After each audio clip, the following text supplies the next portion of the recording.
இங்கு போட்டிகள் இல்லாத துறையிலே இல்லை என்று சொல்லலாம். இந்த போட்டிகளின் வெற்றி, இலக்கு, பரிசுகள், சன்மானங்கள் எல்லாம் இருக்கிறது. பெருமக்களின் உலகத்திலே வேலைகளில் போட்டிகள் இருக்கின்றன. வேலை போட்டிகளில் பதவி உயர்வு என்பது இலக்கு. விளையாட்டு போட்டிகளில் பதக்கம் என்பது இலக்கு. அதற்கு தகுந்தவாறு போட்டியாளர்கள் போட்டி என்கிற போது அவர்களின் தகுதிக்கு தக்கவாறு பதக்கங்கள், பரிசுகள் வழங்கப்படுவது உண்டு. முதல் பரிசு, இரண்டாம் பரிசு, மூன்றாம் பரிசு என்று போட்டியாளர்களுக்கு அவர்களின் தகுதிக்கு ஏற்றவாறு பரிசுகள் வழங்கப்படுவது உண்டு. போட்டியிட்டு முதல் தரத்தில் வந்தவர்களுக்கு வெள்ளி பதக்கம், தங்க பதக்கம், இரண்டாவதாக வந்தவர்களுக்கு வெள்ளி பதக்கம், மூன்றாவதாக வந்தவர்களுக்கு வெண்கலம் அல்லது ஆறுதல் பரிசு. இப்படியாக உலகத்தில் சராசரி எல்லா துறைகளிலும் போட்டிகள் இருக்கத்தான் செய்கிறது. அது எந்த துறையாக இருந்தாலும் சரி, பேச்சு துறையாக இருக்கட்டும், எழுத்து துறையாக இருக்கட்டும், படிப்பு துறையாக இருக்கட்டும், வியாபார துறையாக இருக்கட்டும், எந்த துறையாக இருந்தாலும் சரி, எல்லா துறைகளிலும் போட்டி என்று வைத்து அதிலே ஜெயிப்பவர்களுக்கு அந்த துறையில் ஈடுபடக்கூடிய ஒரு வேலை வாய்ப்பு. இந்த வேலைக்கு இவர் தகுதியானவர் அல்லது அந்த போட்டியிலே தோல்வி கண்டவருக்கு திரும்பவும் ஜெயிப்பதற்குள்ளான ஒரு வாய்ப்பு கொடுப்பதோ, அல்லது இந்த வேலைக்கு இவர் தகுதியற்றவர், இவர் இந்த வேலைக்கு சரியில்லாதவருக்கு ஒதுக்கி வைப்பதோ, அது வேலை பற்றி நீக்குவதோ உலகத்தில் நிதர்சனமாக நடைபெறக்கூடிய சராசரியான உண்மைகள் தான், உண்மை நிகழ்வுகள். போட்டியிட வேண்டாம் என்று சொல்லவில்லை இஸ்லாம். போட்டியாளர்களுக்கு தன்னுடைய போட்டிகளை எப்படி அமைக்க வேண்டும், எதில் போட்டியிட வேண்டும், எப்படி போட்டியிட வேண்டும் என்ற வழிமுறைகளை, விதிமுறைகளை தெளிவான முறையிலே நமக்கு சொல்லித் தருகிறது. போட்டியிடங்கள் அந்த போட்டியை உலகத்திற்கு மாத்திரம் போட்டியிடாமல் நீங்கள் இடக்கூடிய அந்த போட்டிகள் என்பது உலகத்தை குறிக்கோளாக அமைவது மட்டுமல்லாமல் மறுமையை நோக்கி உங்கள் போட்டியில் அமைய வேண்டும்.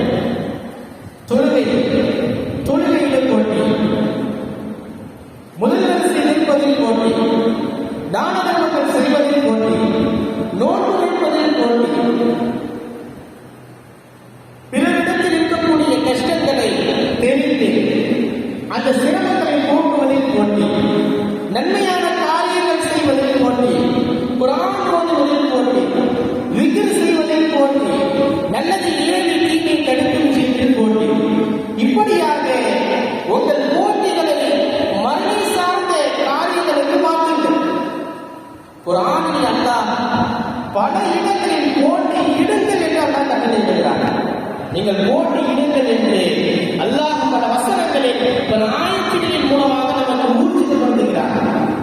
அல்லாஹ் எதில் போட்டி இடுங்கள் அல்லாஹ் சொல்கிறார் தெரியுமா? மக்களை நீங்கள் போட்டியிடுங்கள், உங்களை படைத்த இரட்சகரின் மன்னிப்பின் பக்கம் நீங்கள் போட்டியிடுந்து அவருடைய மன்னிப்பை பெறுவதற்காக வேண்டி விரைந்து செல்லுங்கள். அவருடைய மகபிரத்தை பெற வேண்டும். அவருடைய மகபிரத் என்ற வாசலை நோக்கி செல்லுங்கள் போட்டி போட்டுக் கொண்டு. காரணம், நீங்கள் இறைவனுடைய மகபிரத்தை பெற்றுக்கொண்டீர்கள் என்றால் அதற்கு சன்மானமாக அல்லாஹ் சொர்க்கத்தை தருவார். அல்லாஹ் வேறொரு வசனத்திலே சாலிஹீன்கள் நல்லோர்களுடைய பண்புகளை குறித்து சொல்கிற போது அவர்கள் எப்படிப்பட்டவர்கள் தெரியுமா? நல்ல காரியங்களிலே போட்டி போட்டுக் கொண்டு முன்னி செல்வார்கள். அவர்கள் தான் நல்லோர்கள் என்று நல்லோர்களுடைய பண்புகளை குறித்து ஒரு ஆணையை சொல்லி காட்டுகிறார். பெருமக்களே, சாலிஹீன்கள் நல்ல காரியங்களில், ஹஸனாக்களில், கைராத்துகளில், கைரான விஷயங்களில் போட்டி போடுவார்கள். நான் முந்தி, நீ முந்தி என்று அந்த காரியங்களிலே தங்களை முற்படுத்திக் கொள்வார்கள். முன்னுரிமையோடு அந்த காரியங்களை அவர்கள் செய்ய முற்படுவார்கள். பெருமக்களே, அல்லாஹ் ஜல்லல்லாஹு தஆலா வேறொரு வசனத்திலே மூன்று கூட்டத்தினர்களாக அல்லாஹ் மனிதர்களை பிரிப்பார். ثم أورثنا الكتاب الذي نستطيع من عبادنا. நம்முடைய அடியார்களில் நம்முடைய வேதத்திற்கென்று சொந்தக்காரர்கள் சில பேர் இருக்கிறார்கள். நம்முடைய வேதத்திற்கென்று சொந்தக்காரர்கள் சில பேர் இருக்கிறார்கள்.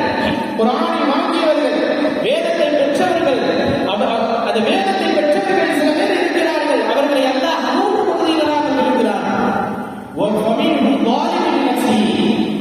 முதல் நபர் தங்களுக்கு தாங்கள் அநீதம் இழைத்துக் கொண்டவர்கள். இரண்டாவது நபர் நடுத்தரமான நபர்கள். மூன்றாவது அல்லாஹ் சொல்கிற போது நன்மையிலே அவர்கள் போட்டி போட்டுக் கொண்டு விரைந்து செயல்படுவார்கள் என்று மூன்று கூட்டத்தினர்களாக அல்லாஹ் சமூகத்தினரை பிடிக்கிறார். முதல் சமூகத்தினரை அல்லாஹ் குறித்து சொன்னான். தங்களுக்கு தாங்களே அநீதம் இழைத்துக் கொண்டவர்கள். அவர்கள் யாருக்கு சொன்னால் அல்லாஹ் இந்த கட்டளையை சரியான முறையில் அவர்கள் நிறைவேற்ற மாட்டார்கள். அதிலே அசட்டத்தனம் செய்வார்கள், பொழுதுபோக்காக இருப்பார்கள். தொழுகையா, நோன்பா, ஜகாத்தா அல்லது ஹஜ்ஜா, தான தர்மம் செய்வதா, இது போன்ற நற்காரியங்களில் அவர்கள் அசட்டத்தனம் செய்வார்கள். சரியான முறையிலே அவர்களை பயன்படுத்த மாட்டார்கள். தொழு சொன்னால் தொழ மாட்டார்கள். தொழுகையை அசட்டுத்தனம், நோன்பு வைக்க சொன்னால் நோன்பு வைப்பதில் அசட்டுத்தனம். இப்படியான காரியங்களில் அல்லாஹ் எதை ஏவி இருக்கிறானோ அந்த காரியங்களில் அவர்கள் அசட்டத்தனம் செய்வார்கள். இவர்களை குறித்து அல்லாஹ் குர்ஆனிலே தங்களுக்கு தாங்களே அநீதம் இழைத்துக் கொண்டவர்கள் என்று சொல்கிறார். இரண்டாவது கூட்டத்தினர் நடுத்தரமானவர்கள். அவர்கள் யார்? கடமைகளில் கரெக்டாக இருப்பார்கள். கடமைகளை தாண்டி உடைமைகளில் சரியான முறையில் வேண்டிய இருக்காது. கடமைகளுக்கு மட்டும் ஆவணிவார் என்று சொன்னார்களே, கடமைகளில் கரெக்டாக இருப்பார்கள், சரியான முறையில் அதை செய்ய மாட்டார்கள். கடமையான தொழுகை தொழுவார், சுன்னத்து அதை தாண்டி இருக்கக்கூடிய சுன்னத்து, நஃபில்கள், வாஜிபான காரியங்கள், இவைகளில் அவர்கள் அசட்டத்தனம் செய்வார்கள். கடமைகளில் மாத்திரம் சரியான முறையில் இருப்பார்கள் என்று இவர்களை குறித்து நடுத்தரவாதிகள் நன்மையிலே முந்தியவர்களும் அல்ல அல்லது பிந்தியவர்களும் அல்ல, நடு இரண்டாகட்ட நிலைமை உள்ளவர்கள் என்று அல்லாஹ் கருத்து சொல்கிறார். மூன்றாவது நபர்களை அல்லாஹ் சொல்லுவார், அவர்கள் தான் நன்மையிலே சிந்த செயல்கள் செய்தாலும் அந்த செயல்களில் அல்லாஹ் நன்மை வைத்திருக்கிறான் என்றால் அதிலே போட்டு கொண்டு முன்னேறி சென்ற அந்த காரியங்களை தன்னை ஈடுபடுத்திக் கொள்வார்கள். சுன்னத்தா, நஃபீலா, வாஜிபான காரியமா, தான தர்மமா, எந்த காரியமாக இருந்தாலும் சரி, திக்ர் செய்வதா,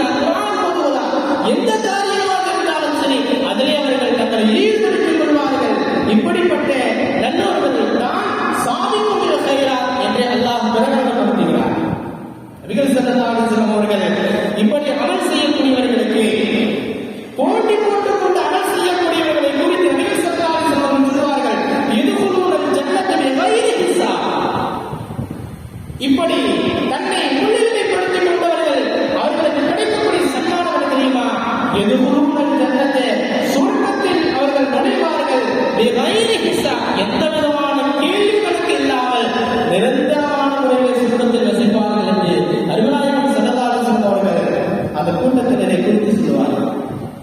பெருமக்களை, அப்படியானால் நாம் சின்ன காரியம் தானே, சொல்வது துறவைதானே, 10 ரூபாய் தர்மம் செய்வதானே என்று அதை நாம் அசட்டுத்தனம் செய்யாமல், அதை மேலாக பார்த்து கொள்ளாமல், ஒரு மேலெண்ணத்தோடு பார்க்காமல், அதை நாம் கையில் எடுத்து அதிலே தங்களை ஈடுபடுத்திக் கொண்டு நாம் செய்வதுதான் சரியான ஒரு மூவிற்குண்டான ஒரு சாலிஹான மனிதனுக்குண்டான அடையாளம் என்பதை குர்ஆன் ஹதீஸ் நமக்கு தெளிவான முறையில் சொல்லிக் காட்டுகிறது. நான் பயானுடைய ஆரம்பத்தில் ஒரு வசனத்தை ஓதி காட்டுகிறேன். சூரத்துல் வாக்கியாவில் அல்லாஹ் சுப்ஹானஹு வ தஆலா சொல்வார், வஸாபிகூன ஸாபிகூன் உலாயிகல் முகர்ரபூன். முந்தியவர்கள் முந்திவிட்டார்கள், நன்மையிலே முந்தியவர்கள் அவர்கள் முந்திவிட்டார்கள். அந்த முந்திவிட்டவர்கள் யார்? அவர்கள் எப்படிப்பட்டவர்கள் தெரியுமா? அவர்கள் எந்த அந்தஸ்தில் உள்ளார்கள் தெரியுமா? உலாயிகல் முகர்ரபூன், அவர்கள் தான் இறையிற்கு பெற்றவர்கள் என்கிறார் அல்லாஹ். நன்மையான காரியங்களில் தங்களை ஈடுபடுத்திக் கொண்டு, நன்மையான காரியங்களில், நற்செயல்களில், ஹஸனாக்களில் அதை போட்டி போட்டுக்கொண்டு செய்து தங்களை யார் அதிலே ஈடுபடுத்திக் கொள்கிறார்களோ அவர்கள்தான் இறைவனுக்கு பெற்றவர்கள், இறை நேசர்கள் என்று அல்லாஹ் சுப்ஹானஹு வ தஆலா அவர்களை குறித்து முகர்ரபூன், இறைவனுக்கு பெற்றவர்கள், ஃபீ ஜன்னாத்தின் நஈம், சுவர்க்கங்களில் அவர்கள் மிதந்து திரிவார்கள் என்று அல்லாஹ் சுப்ஹானஹு வ தஆலா சூரத்துல் வாக்கியாவில் சொல்லி காட்டுகிறார். வேறொரு வசனத்திலே சாபிகூன்கள் என்றால் யார்? சாபிகூன்கள் என்றால் யார்? சுவர்க்கத்திற்காக வேண்டி சாபிகூன், சுவர்க்கத்திற்கு முந்தி செல்லக்கூடியவர்கள், முன்னேறி செல்லக்கூடியவர்கள் யார் என்பதை குறித்து சொல்கிற போது சூரத்துல் மூமினில் அல்லாஹ் சொல்லி காட்டுவான், உலாயிக யுஸாரிஊன ஃபில் கைராத், நல்லடியார்கள் நற்காரியங்களிலே தங்களை ஈடுபடுத்திக் கொள்வார்கள், போட்டி போட்டுக் கொண்டு அதை அமல் செய்வார்கள். வஹும் லஹா சாபிகூன், ஹஸனாத்களில், கைராத்களில் தங்களை அவர்கள் உட்படுத்திக் கொள்வார்கள். சாபிகூன ஃபில் ஜன்னா, சாபிகூன இலன் நஈம், நல்ல அல்லாஹ்வுடைய அருட்கொடைகளில், சுவர்க்கங்களில், சுவர்க்கத்தின் தோட்டங்களை தங்களுக்கு சொந்தமாக்கிக் கொள்வார்கள் என்று அல்லாஹ் சுப்ஹானஹு வ தஆலா சொல்வதாக இந்த வசனத்தை முஃபஸ்ஸிரீன்கள் தஃப்ஸீரிலே பதிவு செய்கிறார்கள். பெருமக்களே, நபிகள் நாயகம் ஸல்லல்லாஹு அலைஹி வஸல்லம் அவர்கள் சாபிகூன்கள் என்றால் யார்? ஹதீஸிலே சுட்டிக்காட்டுவார்கள், சாபிகூன்கள் என்றால் யார்? அததுரூன மனிஸ் சாபிகூன் இலா லில்லாஹி யௌமல் கியாமா. அல்லாஹ்வுடைய நிழலே இல்லாத அந்த கியாமத் நாளில் அல்லாஹ் தன்னுடைய நிழலை தருகிறான் சில பேருக்கு. அப்படி தன்னுடைய நிழலில் யார் இருப்பார்கள்?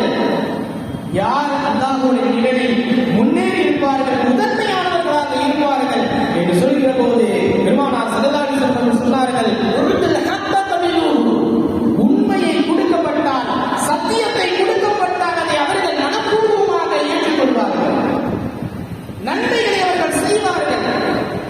அவர்களுக்கு ஏதாவது தீர்ப்பு கேட்கப்பட்டால் சரியான முறையிலே, சரியான கோணத்திலே அவர்கள் தீர்ப்பு வழங்குவார்கள். இவர்கள் தான் மறுமையிலே சுவர்க்கத்திற்கு சாபிகூன்களாக, முதன்மையானவர்களாக, முன்னோடிகளாக இருப்பார்கள் என்று அருள்நாயகம் ஸல்லல்லாஹு அலைஹி வஸல்லம் சொன்னார்கள். பெருமக்களே, மனிதர்களில் நன்மையான காரியங்களில் போட்டியிட்ட போட்டியாளர்கள் உலகத்தில் இந்த மண்ணில் வாழ்ந்தவர்கள் உண்டு.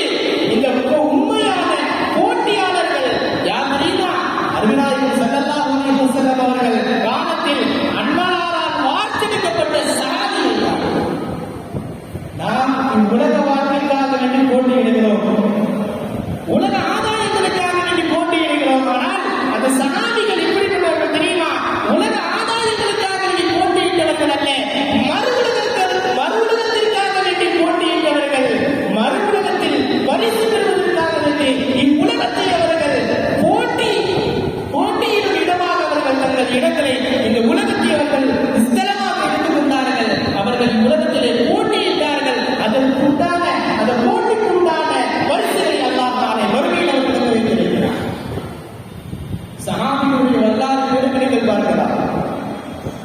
நபிகள் நாயகம் ஸல்லல்லாஹு அலைஹி வஸல்லம் அவர்களுடைய ஹதீஸிலே சஹாபிகளை குறித்து பெருமானார் என்ன சொன்னார்கள், அவர்களுக்கு என்ன துஆ செய்தார்கள், சஹாபிகள் அதற்காக தங்களை எப்படி தயார்படுத்திக் கொண்டார்கள் என்பதை குறித்து ஏராளமான செய்திகள் வரலாற்றிலும் சஹாபாக்களின் வரலாற்றிலும் ஹதீஸ்களை பார்க்கலாம். புகாரி முஸ்லிமில் வரக்கூடிய ஒரு ஹதீஸ், நபிகள் நாயகம் ஸல்லல்லாஹு அலைஹி வஸல்லம் அவர்கள் சஹாபிகள் இருக்கிற சபையிலே ஒரு செய்தி சொன்னார்கள். யதுல் ஜன்னத மின் உம்மதி சும்ரத்துன் ஹும் சபூன அல்ஃபன். தோழர்களே, என் உம்மத்தில் என் சமூகத்தில் இருந்து 70,000 நபர்கள் சுவர்க்கத்தில் நுழைவார்கள் என்றார்கள். என்னுடைய சமூகத்தில் இருந்து 70,000 நபர்கள் சுவர்க்கம் புகுவார்கள். இன்னும் சொன்னார்கள், துதீஉ வுஜூஹுஹும் யுதாஅத்துல் கமரி லைலத்துல் பத்ர். அவர்களுடைய முகம் எப்படி இருக்கும் தெரியுமா? 14ஆம் பிறை சந்திரனை போன்று அவர்களுடைய முகம் ஜொலித்துக் கொண்டிருக்கும், பிரகாசமாக இருக்கும், மின்னிக் கொண்டிருக்கும் என்று அவர்களை குறித்து வர்ணித்தார்கள் பெருமானார் ஸல்லல்லாஹு அலைஹி வஸல்லம் அவர்கள். சபையில் இருந்த சோழர்களில் ஒருவர், அவரது பெயர் உகாஷா ரலியல்லாஹு அன்ஹு, அவர்கள் எழுந்தார்கள். உகாஷா ரலியல்லாஹு எழுந்தார்கள். யா ரசூலல்லாஹ், யா ரசூலல்லாஹ், உதுல்லாஹ ஐயஜஅலனி மின்ஹும் யா ரசூலல்லாஹ். அந்த 70,000 கூட்டத்தில் என்னையும் ஒருவனாக ஆக்க இறைவனிடத்தில் பிரார்த்தனை செய்யுங்கள் என்று கேட்டார். நபிகள் ஸல்லல்லாஹு அலைஹி வஸல்லம் அவர்கள் பிரார்த்தனை செய்தார்கள். அல்லாஹ் ஜஅல்ஹு மின்ஹும், யா அல்லாஹ் இந்த உகாஷாவையும் சுவர்க்கம் புகிற அந்த 70,000 கூட்டத்தில் ஒருவராக நீ உகாஷாவை ஆக்க என்று பெருமானார் அல்லாஹ்விடத்தில் துஆ செய்தார்கள். இதை பார்த்து மற்றொரு சஹாபி எழுந்தார். எழுந்து கேட்டார், யா ரசூலல்லாஹ் உதுல்லாஹ ஐயஜஅலனி மின்ஹும் யா ரசூலல்லாஹ். உகாஷா கேட்டார், அந்த 70,000 கூட்டத்தில் என்னை ஒருவராக ஆக்குங்கள் என்று அவர் கேட்டார். அதே வார்த்தை நானும் உங்களிடத்தில் சொல்லி கேட்கிறேன். அந்த 70,000 நபர்களை நானும் ஒருவராக ஆக வேண்டும், இறைவனிடத்தில் பிரார்த்தனை செய்யுங்கள் என்று பெருமானாரிடத்தில் சொல்ல பெருமானார் ஸல்லல்லாஹு அலைஹி வஸல்லம் சொன்னார்கள், சபகக பிஹா உகாஷா, உகாஷா உன்னை முந்தி விட்டார் என்றார். உகாஷா உன்னை முந்தி விட்டார். அவருக்கு அந்த 70,000 நபர்களில் ஒரே ஒரு நபர் மாத்திரம் இல்லாமல் இருந்தது. பெருமானார் 70,000 நபர்கள் சொர்க்கமாக சொன்னாங்க இல்லையா, அது 70,000 ஆக்குவதற்கு ஒரு நபர் குறைவாக இருந்தது. உகாஷா கேட்டார், அவரோடு சேர்ந்து 70,000 நபர்களாக பரிபூர்ணத்துவம் அடைந்துவிட்டது. மற்றொரு சகாபிக்கு அந்த வார்த்தையும் கிடைக்கவில்லை. பெருமானார் சொன்னார்கள், உகாஷா முந்திவிட்டார். குர்ஆன் சொல்கிறது, முந்தியவர்கள் முந்திவிட்டார்கள். சகாபிகள் இது போன்ற சந்தர்ப்பங்களை சரியான முறையில் பயன்படுத்தினார்கள். பெருமானார் இது போன்ற காரியங்களை நாம் சொல்லுவார்களா? சொர்க்கத்திற்கு சொந்தக்காரனாக ஆகுவதற்கு ஏதாவது அமல் சொல்ல மாட்டார்களா? இந்த இடத்தில் நீங்கள் கவனிக்க வேண்டும். உகாஷா ரலியல்லாஹு அவர்களுக்கு 70,000 நபர்களோடு சொர்க்கத்தில் நுழையக்கூடிய பாக்கியம் கிடைத்தது. அதை விட இன்னும் ஒரு மிகப்பெரிய பாக்கியம் கிடைத்தது. என்ன தெரியுமா? பெருமானார் ஸல்லல்லாஹு அலைஹி வஸல்லம் அவர்களின் துஆ கிடைத்தது. நாமெல்லாம் அல்லாஹ்விடத்திலே சொர்க்கத்தை வேண்டுகிறோம். யா அல்லாஹ், என்னை சொர்க்கத்திற்கு சொந்தக்காரனாக ஆக்கி என்று அல்லாஹ்விடத்தில் பிரார்த்தனை செய்கிறோம். ஆனால் நம்முடைய துஆவின் மூலமாக நாம் சொர்க்கம் செல்வதை விட சஹாபிகள் அவர்களின் துஆவின் மூலமாக சொர்க்கம் செல்வதை விட பெருமானாரின் துஆவின் மூலமாக சொர்க்கத்திற்கு அவர்கள் சொந்தக்காரனாக மாறி போனார்கள் என்றால் அதுதான் ஒரு புத்திசாலிக்கு உண்டான அடையாளம். சந்தர்ப்பத்தை சரியான முறையிலே புத்திசாலி பயன்படுத்திக் கொள்வார். சந்தர்ப்பத்தை சரியான முறையிலே இது போன்ற சந்தர்ப்பங்களை எதிர்பார்த்திருந்து அதை சரியான முறையிலே கனகச்சிதமாக காரியத்தை அவர்கள் சகாபாக்கள் முடித்தார்கள். இது போன்று வரலாற்றிலே ஏராளமான செய்திகள் உண்டு. ஒரு தடவை ஸைத் இப்னு சாபித் ரலியல்லாஹு அவர்கள் சொல்லுகிற ஒரு ஹதீஸ். ஸைத் இப்னு சாபித் ரலியல்லாஹு சொல்கிறார்கள், நானும் இன்னொரு சஹாபி ஹஸரத் அபூ ஹுரைரா ரலியல்லாஹு அன்ஹு 3 சஹாபிகளும் பள்ளிவாசலில் அமர்ந்து துஆ செய்து கொண்டிருந்தோம். எங்கள் மூவரில் ஒரு சஹாபி துஆ செய்தார். அவர் துஆ செய்து கொண்டே இருந்தார். அந்த சமயத்திலே நபிகள் ஸல்லல்லாஹு அலைஹி வஸல்லம் அவர்கள் பள்ளிக்கு வருகை தருகிறார்கள். அவர்களுடைய வருகையை பார்த்த அந்த சஹாபி துஆ செய்வதை மௌனமாக்கினார். சத்தம் போட்டு செஞ்சாரு. பெருமானார் வர்றாங்க, நம்ம ஏதாவது தப்பா கேட்டு தப்பா ஆயிடுமோ என்று நினைச்சு மௌனமாயிட்டார். வந்த நபிகள் ஸல்லல்லாஹு அலைஹி வஸல்லம் அவர்கள், தோழரே, நீங்கள் எந்த காரியத்தில் ஈடுபட்டிருந்தீர்களோ அதை தொடருங்கள், துஆ கேளுங்கள் என்று பெருமானார் உத்தரவிட அந்த சஹாபி சத்தம் போட்டு துஆ கேட்டார். யா அல்லாஹ், எனக்கு இந்த வாக்கியத்தை கொடு என்று ஏராளமான துஆவை கேட்டார். ரொம்ப நேரம் துஆவை அவர் கேட்டார். துஆ எல்லாம் கேட்டு முடிந்ததற்கு பிறகு செய்வன் சாமி சொல்கிறார்கள், நான் துஆ கேட்டேன். நான் துஆ கேட்டு முடிந்ததற்கு பிறகு எங்களோடு வந்திருந்த ஹஸரத் அபூ ஹுரைரா ரலியல்லாஹு அன்ஹு அவர்கள் துஆ கேட்டார்கள். நீண்ட ஒரு துஆ கேட்கல, சுருக்கமா கேட்டாங்க. யா அல்லாஹ், என்னோடு வந்த அந்த இரு தோழர்களும் எதை உன்னிடத்தில் கேட்டார்களோ அதை அனைத்தையும் எனக்கு கொடு. அடுத்து கேட்டார்கள், யா அல்லாஹ், என்னிடத்தில் இருக்கிற மறதியை போக்கி கல்வி ஞானத்தை, கல்வி ஆற்றலை, அறிவாற்றலை எனக்கு கொடு என்று ஹஸரத் அபூ ஹுரைரா ரலியல்லாஹு அவர்கள் சந்தர்ப்பத்தை சரியான முறையிலே பயன்படுத்தி துஆ கேட்டார்கள். நபிகள் ஸல்லல்லாஹு அலைஹி வஸல்லம் அவர்கள் ஆமீன் என்று சொன்னார்கள். ஸைத் சாபித் சொன்னாங்க, இந்த சந்தர்ப்பம் முன்னாடி எங்களுக்கு கிடைச்சிருந்தா நாங்க கேட்டிருப்போம். அபூ ஹுரைரா இந்த பாக்கியம் அவருக்கு கிடைத்து விட்டது என்று நினைத்து கவலைப்பட்டு நாங்கள் இருவரும் நபிகளிடத்தில் கேட்டோம், யா ரசூலுல்லாஹ், அபூ ஹுரைரா கேட்டு அந்த கல்வி ஞானத்தை நாங்கள் அல்லாஹ்விடத்தில் கேட்கிறோம், நீங்கள் ஆமீன் என்று சொல்லுங்கள் என்றோம். நபிகள் ஸல்லல்லாஹு அலைஹி வஸல்லம் என்ன சொன்னாங்க தெரியுமா? உங்கள் இருவரை அபூ ஹுரைரா முந்தி விட்டார் என்றார்கள். உங்கள் இருவரை அபூ ஹுரைரா முந்தி விட்டார். சந்தர்ப்பம் கிடைத்தது. பெருமானார் ஆமீன் என்று சொல்றாங்க. நம்முடைய துஆவுக்கு பெருமானார் ஆமீன் என்று சொன்னார். அதை அல்லாஹ் ஒருபோதும் அங்கீகரிக்காமல் விடுவதில்லை. நிச்சயமாக சத்தியமாக அல்லாஹ் அங்கீகரிப்பான் என்ற நம்பிக்கை உறுதியாக ஆழ்மனத்தில் பதிந்திருக்கிறது. கேட்டார்கள், வரலாற்றை திறந்து பாருங்கள். அதற்கு அபூ ஹுரைராவுடைய வாழ்க்கை மறதியால் நிரம்பியிருந்த அபூ ஹுரைராவுடைய வாழ்க்கை கிட்டத்தட்ட 5374 ஹதீஸை அறிவித்து எல்லா சஹாபிகளை விடவும் அதிகமான ஹதீஸை அறிவித்து வெற்றி பெற்றார் என்பதை வரலாறு சொல்லும் செய்தி. ஹதீஸ் துறையில் என்ற ஹஸரத் அபூ ஹுரைரா என்றால் அவர்கள்தான் அமீருல் முஃமினீன் ஃபில் ஹதீஸ். ஹதீஸ் துறையில் அபூ ஹுரைரா ரலியல்லாஹு அவர்கள்தான் அமீருல் முஃமினீன், அமீராக இருக்கிறார்கள் என்று சொன்னார். அதிகமான ஹதீஸை அறிவித்து பாக்கியம் ஹஸரத் அபூ ஹுரைராவுக்கு கிடைக்கிறது. காரணம், பெருமானார் ஸல்லல்லாஹு அலைஹி வஸல்லம் அவர்களுடைய துஆ. அந்த துஆவிலே சந்தர்ப்பத்தில் சூழலை எதிர்பார்த்து அவர் கேட்ட அந்த துஆ அல்லாஹ் கபூலாக்கினார். இது போன்ற சில சந்தர்ப்பங்கள் நமக்கு கிடைக்காமல் இல்லை, கிடைக்கிறது. சஹாபிகளுக்கு கிடைத்த அந்த சந்தர்ப்பம் நமக்கும் கிடைக்கிறது, கிடைக்காமல் இல்லை. ஆனால் நாம் தான் அதை பயன்படுத்துவதில்லை, தவறு விட்டு விடுகிறோம். எனக்கு அந்த சந்தர்ப்பம் கிடைக்கல, இந்த நேரத்தில் இந்த சூழ்நிலை இல்லை என்று நாம் சொல்கிறோம். ஆனால் விஷயம் அவ்வாறு அல்ல. நமக்கு சூழ்நிலைகள் கிடைக்கிறது. அல்லாஹ் அதற்குண்டான வசதிகளை, அதற்குண்டான சந்தர்ப்பத்தை, நேரங்களை, காலத்தை ஏற்படுத்தி கொடுக்கிறான். ஆனால் நாம் தான் அசட்டத்தனம் செய்கிறோம்.